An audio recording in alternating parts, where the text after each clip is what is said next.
What is up, DTube, Steam, and the Steam blockchain?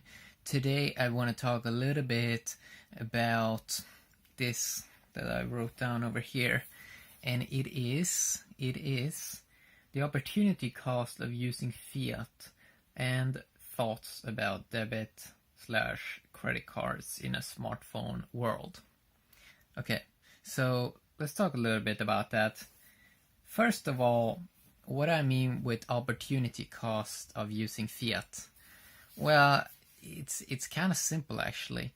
When you use fiat, euro, or any sort of national currency, US dollar, Great British Pound, or whatever they now call it, when these currencies, okay, the first thing that we know about them is they are not really gonna rise in value that much. They're sort of gonna stay the same. And we have these fun topics of stable coins in the cryptocurrency industry.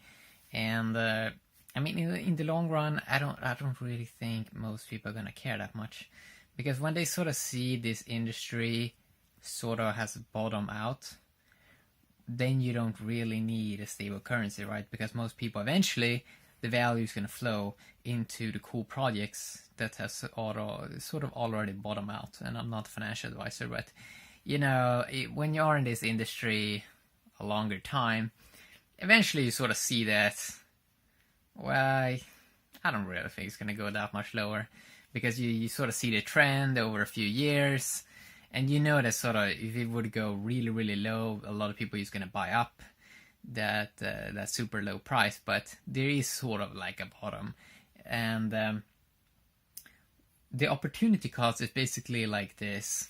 When a new opportunity arises in the digital landscape, if a person have, let's say, fiat money, it's usually, I mean, is it even yours?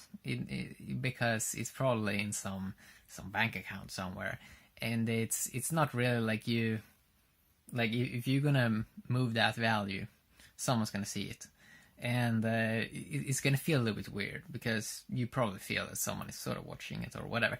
But it's that thing of when a person is in the cryptocurrency space, when they already have value in that space, it's very easy to take advantage of new opportunities that may arise.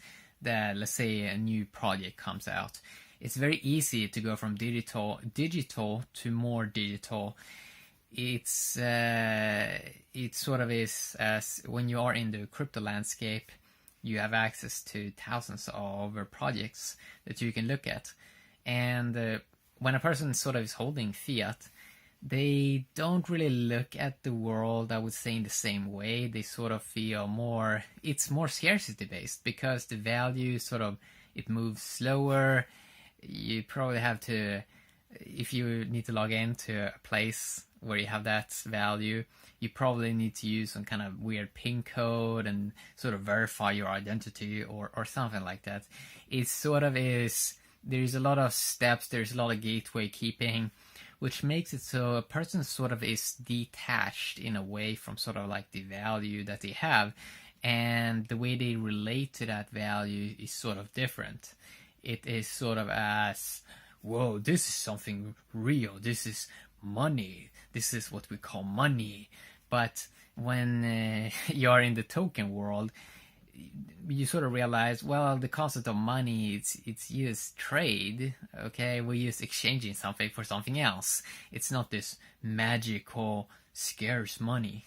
It's sort of different way of looking at it. And I notice when you are in the token world, you really move value around a lot, especially if you find new cool opportunities and if you're really, really plugged in.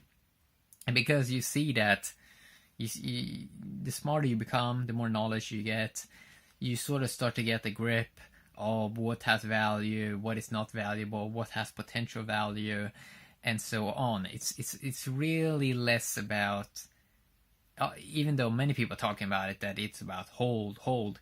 I sort of feel that, yes, hold, but also if you see an opportunity, a massive opportunity that come up, maybe you should take a look at it. So hold crypto, in a way, it's a little bit better than hold fiat, but it's still sort of, I would say, in the old paradigm where, I mean, the way I see this whole industry is moving, in 5 years or so, we may not, the robot machines might do everything. Because, I mean, you look at the exponential curve, the exponential trend, and how fast geeks are sort of sharing ideas right now. 5 years, so much can happen. So much changes can happen. But there really is a massive opportunity cost, I would say, when you're just in the fiat world. Because isn't it just all about speed? The faster value flows, the more value it has. So if it takes a day to move fiat value, as it many times do, and it takes a few seconds to move crypto value, clearly that's way more worth it. Way more. Even if it's the same amount, I would say that, I mean, the speed, I mean, time. The time is really limited. So if you can move something 100x faster, even if it's the same value, clearly the token value is, in a way of looking at it, worth more, because the value just gets shipped over. So you sort of see how you're just missing out on a lot of opportunities if a person is not in the space. And yeah, the level of opportunity cost is just absurd. It's really absurd, actually. And more people are probably eventually gonna discover that yeah, I'm losing out on a lot of opportunities. So eventually everyone's gonna come eventually into this space. That's how I see it. And then we have the other one, thoughts about debit and credit cards in a smartphone world. This one is pretty funny, I would say, because yeah, the cards. I've noticed that once you are in the digital space and you have a good smartphone and you have the tokens, why do you need a card? I mean, you look at all these services, all of them is getting ported now in the next couple of years. Anything that you want to have, the smartphone can get without a card.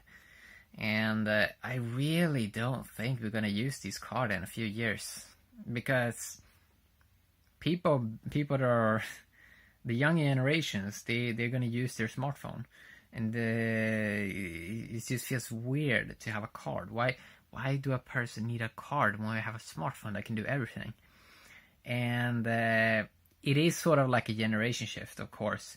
The people that has used a card for 10 or 20 years, they really don't want to switch. They really don't want to switch to something new, because it feels kind of weird. And it's scary, of course, with changes. But the young generation, I really don't see them using a card for anything. Even the idea of like swiping a card or putting in some PIN code. In the future, we're probably just going to scan our phone or scan our eyes or scan the fingerprint. But something with this smartphone and this idea of cards, debit, credit cards, I mean, it's clearly all going away eventually. But it's probably going to go faster than what people think. Kind of as when we went from horse to cars, it went really, really quick. And the way these exponential industries tend to roll, how they tend to work is, let's say we have a curve of 10 years, and the first 8 years you almost see no change, even though 8 years of work has been going on in the background. And then the last 2 years, year 9 and year 10, it just boom, everything just goes pretty quick. And we've seen this in this industry as well, because we see the market is sort of going the same, and then we see 25x or something like that. And it really is like, you can't see it coming. Nobody can see it coming. And you can just go back to January 2018 and see people's predictions of future value. And it's funny how quick people sort of adjust their minds and how they view things. So exponential curves are funny because you can't really see it. you could say, oh, we are still using debit cards and credit cards, and we're still using a lot of this old system. And I've even seen people talking about that they think fiat value is going to be here in 10 or 20 years. I don't see that at all. I don't. And the reason is because if we have a superior technology, clearly it's going to take over everything, because everyone want to save time and energy by using something that is just more efficient, that's more faster, saves time and energy. I mean, it's a huge thing with humans that we don't want to waste time. If we find some better technology that just does the same thing but is more efficient, everyone eventually is going to use it, because nobody want to waste time or energy. And it is really fascinating how many middlemen that is not really needed in this new with this new technology. Because what happens is everything happens sort of on the blockchain, where it verifies where value and all of that goes. It does that instantly, and it's not a work that for example, an accountant or something needs to do, because it's already made by the blockchain, and then it can basically automate most people's value system. So most people automatically can get value by this huge trend of staking that we're now seeing rising. Almost, or I think eventually in the future, almost every single project is going to have some staking feature. And that's very new, because we haven't really explored that much in depth. But what's going to happen is people is going to move their value around to the best staking system, and then they're probably going to drip out value to other cool projects that they're seeing. So debit and credit cards, it sort of feels, even the idea that it's a physical card, it doesn't give you this nice access feeling. When it's just software based, that gives you a nice feeling of accessibility. And that's something I talked about in the past, that it really is key to create an accessibility effect, where, for example, if a person needs a card to pay for something, what happens is they need to sort of get that shipped to them. They need to sign some papers just to get a card, and there really is no need for all of that. Many people these days have 2 or 3 phones laying around, so why not just use that? And why not use software to handle all the value transactions? And we're starting to see it with QR codes. QR codes is a really nice way of sending value fast and easy. And yeah, it's really hard to see people using debit or credit cards in 5 years. And yes, all the generations are going to hold on to it a long time, but eventually if they see that they can gain massive value when the new system comes up and they use easier, they're probably going to be porting over very, very fast as well. So yeah, some thoughts there. The main key idea in this video that I wanted to share is really that feeling of opportunity cost. It is it's kind of weird actually when you think of fiat value and how most people, when they have fiat value, they usually, it's usually sitting still, but token users, they sort of get trained at or just learning to think about value and think about moving value around to cool things that you're using. So fiat value, you sit still, is sort of isolated from everything. It's not staked, it's not delegated in terms of power or something like that as you can do on the Steam blockchain. It's just sitting there. It's just sitting there. It's yeah. And yeah, it is kind of strange. It's kind of strange actually. And I just don't see that last, because it's kind of strange.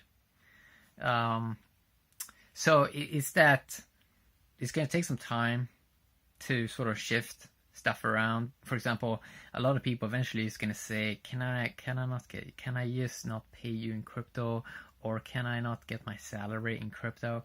We're gonna see more of that trend start to go up, because it's just too annoying to deal with banks. It's just too annoying. It's people want easy systems, right?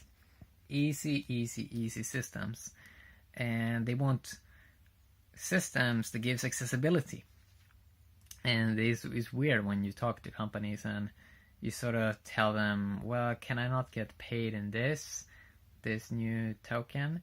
And they'd be like, no, we only deal with PayPal. And it's kind of weird. You know, it's very strange. But they eventually going to have to adapt. Companies are going to have to adapt, because people want to use something that's easy and fun. Fun is a big key of this also. So I wanted to talk a little bit about that in this video. And yeah, it's interesting. It's interesting to follow this industry, and it's fun. Have a great day, DTube. Have a great day, Steam blockchain. Bye bye.